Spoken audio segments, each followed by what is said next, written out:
Hello, everyone. I just wanted to come on and share something with you today that I thought about.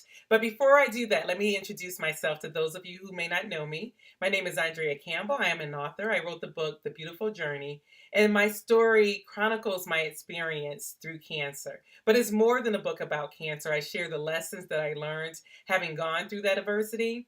But I'm also a speaker. I love speaking to people, inspiring them, encouraging them to live their best lives on purpose. And when I say on purpose, I mean with intention.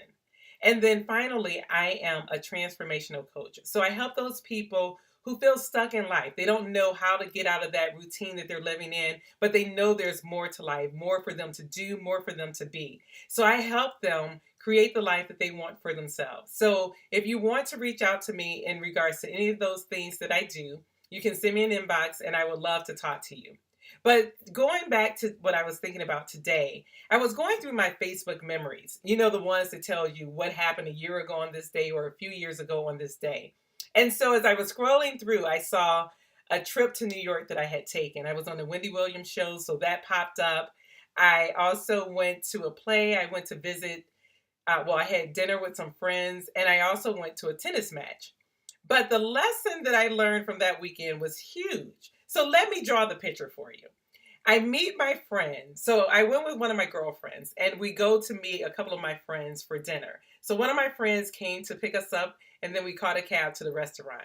So we went to Tao in New York City. I don't know if you all have been there, but it's a pretty fancy place. And so we were going there to eat and we arrived there and I met my other friend. So it was four of us going to eat. So I'm in the front. The waitress is taking us down to our reserved table. And if you walk into the place, it's beautiful. You go down these stairs, and every step is wide enough where there's tables along both sides. So you're walking between the tables, and at every landing, there's another table. And then you finally get downstairs where it's a big open area, and there's a two-story Shavas right there in front of you. Beautiful. Okay, and so the waitress seats us and she takes us to our table. And so I'm in the front. So I whisper to her, like, is there another table that's not so congested? Because we had people to the left, people to the right, and there was a whole bunch of empty space in front of us. So she was like, well, let me go check. So while she goes away to check, my friends are like, hey, what's going on? And I'm not saying anything. I didn't want to say that I had asked her to move us. So she comes back and she tells us that the other tables were reserved. So she said, we can either have the table that we have, or there's some along the wall, some booths that we can take, that we can sit in. So my friends were like, hey, it's up to you, wherever you want to sit. So I was like, well, I want to be able to enjoy the conversation, to be able to hear you all without having to hear everybody else. So I'm like, let's take the booth. So we go over to the booth and they're making jokes about it because I didn't know that the end thing to do is to be down there on the floor with everyone else, because I guess that's where all the celebrities come and everybody's so crowded that they want to be entertained having other people around them. Whereas I just looked at it like I didn't want to be in their conversation and I didn't want them to be in ours. But, it was funny. We laughed about it. But as we were sitting there, my friend she had to go to the restroom. So she went to the restroom and she came back and she was like, Andrea, guess who I just saw? And I'm like, who? And she's like, Djokovic. And I'm like, Djokovic. Now, mind you, I went to New York for a tennis match.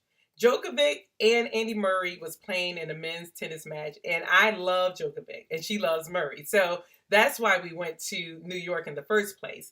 So I'm thinking to myself, like, you have to be kidding. And guess what? Guess where he was sitting? Right next to where our table was. So I would have been able to blow in his hair. I mean, that's how close I would have been to Djokovic. So I'm just like, you have to be joking. Like, I moved myself from being able to be in a selfie to being able to talk to the person who I came to New York to see. So that was a lesson for me. The lesson was stop trying to control everything. Sometimes you just have to go with the flow and be okay with that. Like, it was a huge lesson for me, and I really have been taking it to heart for the past few years. Now, fast forward 2 weeks from that point, I went on a Tom Joyner Fantastic Voyage cruise.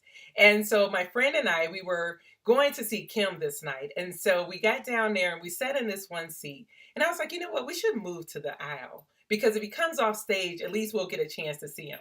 Then I remembered New York and I was like, nope, I've been there, done that before. So I was like, I'm staying right here. So we stayed in this row. And then I was irritated most of the concert because the lady next to me had this huge iPad and she was recording the entire concert. And it was like rude because people behind her couldn't see that well. And like, it was just, I just was like, enjoy the moments. But that's neither here or there. But nonetheless, Kim comes off the stage and he starts walking down the aisle. And I'm like, oh my God, here goes my chance that I missed, right?